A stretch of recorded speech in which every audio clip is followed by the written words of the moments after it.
Hello friends, എല്ലാവർക്കും പുതിയൊരു വീഡിയോയിലേക്ക് സ്വാഗതം.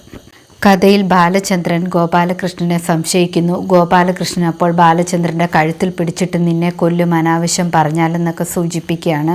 സമയത്ത് രാജേശ്വരി ആണെങ്കിൽ ഗോപാലകൃഷ്ണനോട് പറയാണ്, ഇവൻ പറഞ്ഞതിൽ എനിക്കും സംശയമുണ്ടെന്ന്.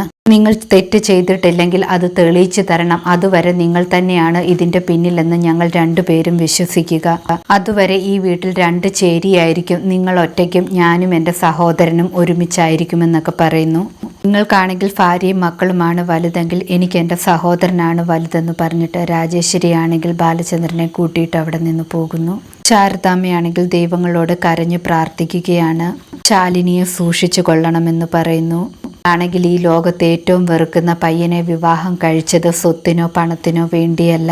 അവൾക്ക് അവളുടെ വിവാഹം നടക്കണമെന്നുള്ള വാശി കൊണ്ട് മാത്രമാണ് അങ്ങനെയൊക്കെ സംഭവിച്ചത്. അവളെ കാത്തോളണേ എന്നൊക്കെ പ്രാർത്ഥിക്കുകയാണ്. പിന്നീട് കാണിക്കുന്നത് സത്യാമ്മയാണെങ്കിൽ പൂജാമുറിയിലിരുന്ന് പ്രാർത്ഥിക്കുന്നു. ആ സമയത്ത് രാഘവൻ അവിടേക്ക് ചെല്ലുന്നു. അദ്ദേഹം പറയുകയാണ്, നീ ഇവിടെ ഇരുന്ന് വാശിക്ക് പ്രാർത്ഥിക്കുകയാണോ, ദൈവത്തെ വഴക്ക് പറയുകയാണോ എന്ന്. സത്യാമ്മ അപ്പോൾ പറയണം, ഇത് ദൈവത്തിന്റെ പരിപാടിയൊന്നുമല്ല, ഇത് മനുഷ്യരുടെ പരിപാടി തന്നെയാണെന്ന്. വിഷ്ണുവിൻ്റെ അച്ഛൻ അപ്പോൾ പറയുന്നു, എന്തായാലും വിവാഹം നടന്നു, നമ്മുടെ മകനെ നമുക്ക് തള്ളിക്കളയാൻ പറ്റില്ല, അവരിപ്പോൾ തന്നെ വരണം, നീ അവരെ സ്വീകരിക്കാൻ മുന്നിലുണ്ടാകണമെന്ന് പറയുന്നു. പിന്നീട് വിഷ്ണുവിൻ്റെ വീട്ടിലേക്ക് ശാലിനിയും വിഷ്ണുവുമാണെങ്കിൽ കാറിൽ വന്നിറങ്ങുന്നു. ശാലിനിയോടാണെങ്കിൽ വാ ശാലിനി എന്ന് പറഞ്ഞ് വിഷ്ണു കയ്യിൽ പിടിക്കുന്നു. ആ സമയത്ത് ശാലിനിയാണെങ്കിൽ കൈ വിടുവിച്ചിട്ട് പറയുകയാണ്, എന്നെ തൊട്ടുപോകരുതെന്ന്. ശാലിനിയും വിഷ്ണുവുമാണെങ്കിൽ അവിടേക്ക് വരുന്നത് കണ്ടിട്ട് വിഷ്ണുവിൻ്റെ അച്ഛനാണെങ്കിൽ സത്യാമ്മയോട് പറയുന്നുണ്ട്, മരുമകൾ വന്നിട്ടുണ്ട്, വിളക്ക് കൊടുത്ത് സ്വീകരിച്ച് അകത്തേക്ക് കയറ്റണമെന്ന്. സത്യാമ്മയാണെങ്കിൽ ദേഷ്യപ്പെട്ട് നിൽക്കുകയാണ്. സത്യാമ്മയ്ക്കാണെങ്കിൽ ഒട്ടും ഇഷ്ടപ്പെടുന്നില്ല. വിഷ്ണുവിൻ്റെ അച്ഛനാണെങ്കിൽ പ്രീതിയോട് പറയുന്നുണ്ട് വിളക്കുമായിട്ട് വരാനെന്ന്.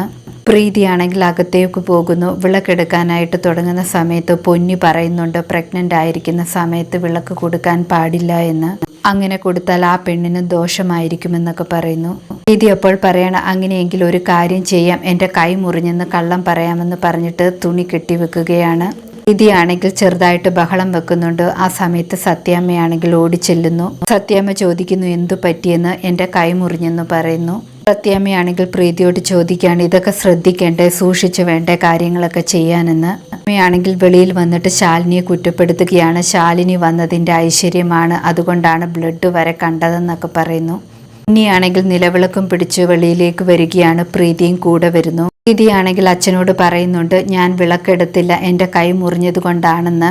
അച്ഛൻ അപ്പോൾ മനസ്സിലാകുന്നുണ്ട് പ്രീതി പ്രഗ്നൻ്റ് ആയിരിക്കുന്നത് കൊണ്ട് ഒഴിവാക്കിയതാണെന്ന്. എൻ്റെ പേരിൽ പാവം ശാലിനിക്കാണല്ലോ പഴി കേട്ടതെന്നൊക്കെ ഓർക്കുന്നു. വിഷ്ണുവിൻ്റെ അച്ഛൻ പറയാണ്, വിളക്കാര് കൊടുത്താലും പ്രശ്നമില്ല, പൊന്നു കൊടുത്തോട്ടെ എന്ന് പറയുന്നു.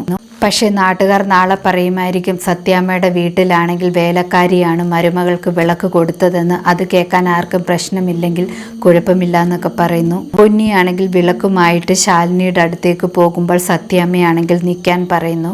സത്യാമ്മയാണെങ്കിൽ വിളക്ക് വാങ്ങിയിട്ട് ശാലിനിയുടെ കയ്യിൽ കൊടുക്കുന്നു. ശാലിനിയാണെങ്കിൽ നിലവിളക്ക് പിടിച്ച് വലതുകാൽ വെച്ച് അകത്തേക്ക് കയറി വരുന്നു. വിളക്ക് വെച്ച് പ്രാർത്ഥിച്ചതിന് ശേഷം രണ്ടുപേരും അച്ഛൻ്റെ അനുഗ്രഹം വാങ്ങുന്നു. അച്ഛനാണെങ്കിൽ രണ്ടുപേരെയും അനുഗ്രഹിക്കുന്നു.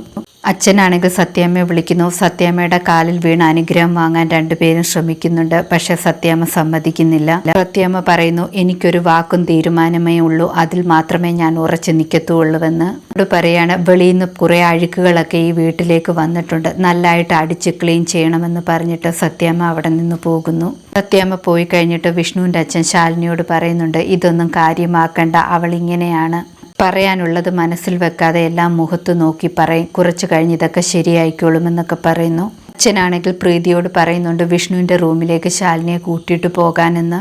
പ്രീതിയാണെങ്കിൽ ശാലിനിയും കൂട്ടിയിട്ട് പോകുന്നു. ഇതോടെ ഇന്നത്തെ കഥ അവസാനിക്കുന്നു. പുതിയ കഥയുമായി വീണ്ടും കാണാം. താങ്ക്